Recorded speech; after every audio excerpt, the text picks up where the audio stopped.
छत्रपती शिवाजी महाराज तसेच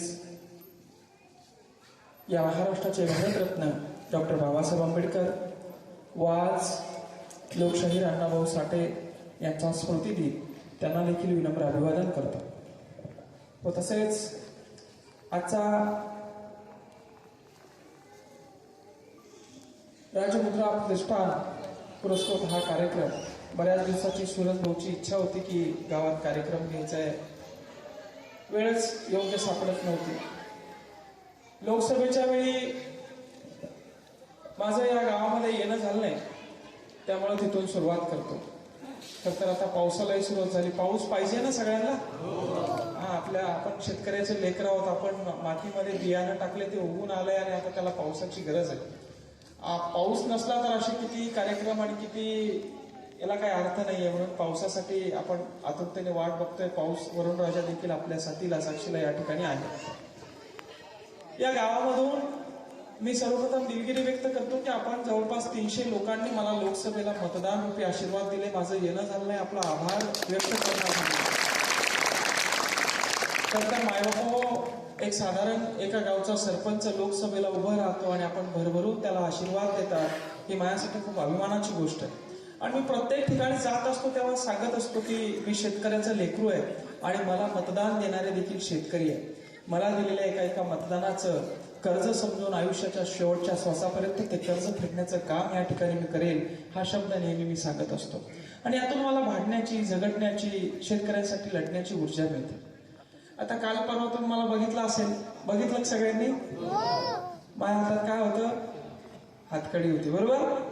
काल माझ्या हातात हातकडी होती, आज डोक्यावर काय आहे? बरोबर आहे।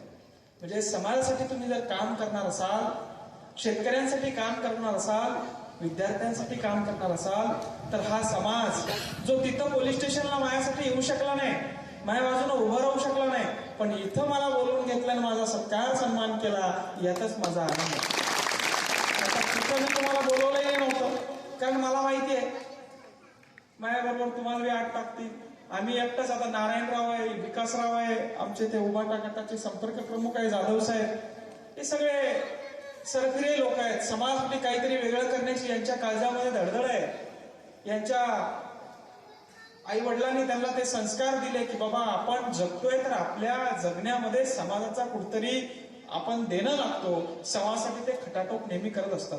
मी जर त्यांना एक फोन केला असता की हो माझ्या शिक्षकांचा विषय, तुम्हाला आभार लोकांना यावं लागतं आणि कलेक्टर साहेबांना आपल्याला असं असं बोलायचं, तर माझ्या डोक्यातही तसं काही नव्हतं।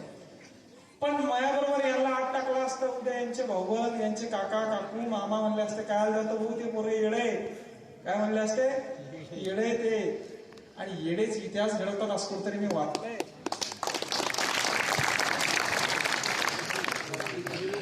रोज जाते का लाईट? रोज नाही जात ना, आदत केली लाईट। बर मी बोलतो असं मला सवय, लोकसभेला मी बोलत होतो ना। या ठिकाणी सर्वप्रथम सर्व नागरिकांचे, विद्यार्थ्यांचे या ठिकाणी मी धन्यवाद करतो की आपण या ठिकाणी मला बोलवलं। तो चालू नाही, कालचा परवाचा जो विषय होता तो शिक्षकांचा विषय होता।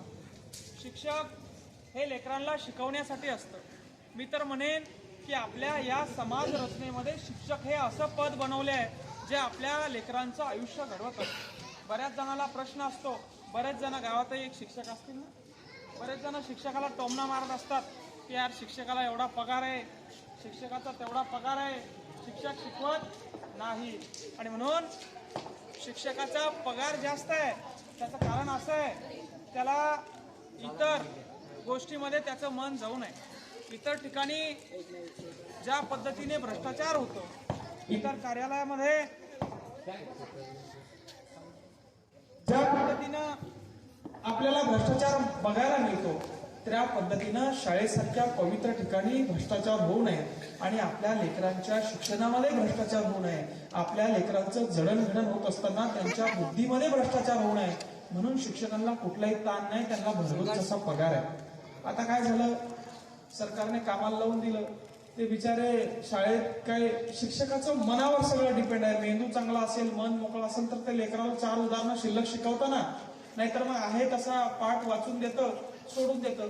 तो विषय आमचा तिथं झाला आणि मग त्या विषयामधून आमचा असा कार्यक्रम झाला आणि आम्ही 7-8-10 दिवस तिकडे त्या ठिकाणी हॉस्टेलमध्ये किंवा मग जेला लॉकअप मध्ये राहून आलो. आणि मग त्या अनुषंगाने भाऊचा मला फोन आला आणि तुम्ही चांगलं काम करतात, शिक्षकांसाठी भांडतात, म्हणून या ठिकाणी तुमचा सत्कार करायचा म्हणून या ठिकाणी त्यांनी मला फोन केला. आता विषय असा आहे की आमच्यासारखं काम करत असताना बऱ्याच जणांना ते करता येत नाही, सगळ्यांना करता येत नाही. आता आंदोलन आमच्या शिक्षकांसाठी होतं, पण शिक्षक समोर आले नाही कारण ते नोकरी आहे, त्यांना नोकरीची पाबंदी आहे. आमच्यासारखे काही लोक महात्मा गांधी ज्या पद्धतीने राष्ट्रपिता महात्मा गांधी यांनी आंदोलन करून उपोषण करून देशाला स्वातंत्र्य मिळवून दिलं, त्याच पद्धतीने शहीद भगतसिंग, चंद्रशेखर आझाद, राजगुरू सुखदेव यांनी स्वतःच बलिदान दिलं. म्हणजे स्वातंत्र्यासाठी, व्यवस्था सुधारण्यासाठी दोन्ही मार्ग अवलंब करावा लागतात आणि आम्ही तो दुसरा मार्ग अवलंब केलेला आहे. लढता लढता समाजासाठी, 18 पगड जातीसाठी, आपल्या लेकरांसाठी कितीही संकटाला समोर जावं लागलं तर ते संकट समोर पेलण्याची ताकद या ठिकाणी आम्ही, मानसिकता या ठिकाणी करून ठेवली. जेलात जातो बाबा, मी आंदोलनाला जातो तर घरूनच करदुडा कापून जातो. मला माहित राहतं अटक होती, जेलात नेत्या, मग ते चड्डी काढायला लावते, बाबा करदुडा काप म्हणते. त्याला वाटतंय करदुड्यांमध्ये फाशी घेईन, एवढ्या कच्च्या कायद्याच्या आपण नाही, म्हणून मला माहिती आहे, कारण मी स्वतःसाठी लढलो. माझ्या वडिलांसाठी लढत असताना मला ही सिस्टीम लक्षात आली. माझ्या लक्षात आलं की तलाठी जेव्हा गावात येतं, तुम्ही लक्ष द्या, तलाठी जेव्हा गावात येतं 50 लोक 8 दिवसातून एकदा येत असेल, ते एकदा किंवा दोनदा, 50 लोक दिवसभरातून तुम्ही त्याच्याकडे व्यवस्थित बघा, 50 लोक दिवसभरातून त्याच्याकडे कागद काढायला जातात किंवा काहीतरी काम करायला जातात. मी बारकाईनं बघितलं बाबा, ते एकाचे काम करत नाही. ते काय म्हणताय, सर्व्हर डाऊन आहे, उद्या देतो, आज हे राहिलं उद्या देतो, असं करतं ते. त्याच्या खाली, हाताखाली एक माणूस त्यानं ठेवला राहतो. ते आज काम करत नाही, उद्या देतो म्हणताना 8 दिवस त्याचा फोनच लागत नाही बाबा. पुन्हा तालुक्याला जावं लागतं, तलाट्याला शोधावं लागतं, तलाटे आपल्याला भेटत नाही. मग ते मध्यस्थी जे ठेवेल राहतं ते काय म्हणतं, भाऊ काहीतरी चिरीमिरी देऊन टाकणार, तो कागद भेटून जाईल ना, बरोबर आहे की नाही. मग आपण काय म्हणतो, भाऊ 1000 रुपये घे, पण तेवढा 7-12 काढून दे किंवा तेवढा बोजा कमी करू. ही सिस्टम आहे बाबा. हे आपल्या पोरांनी लक्षात घेतलं पाहिजे. आपल्या काम करण्यासाठी त्यांना ते त्या ठिकाणी ठेवलेले आहे. एखाद्या रस्त्याचं भांडण असेल, तहसीलदाराकडे आपण जातो, तहसीलदार निकाल लावतो का लवकर, सुनावण्या घेतं, सुनावण्या.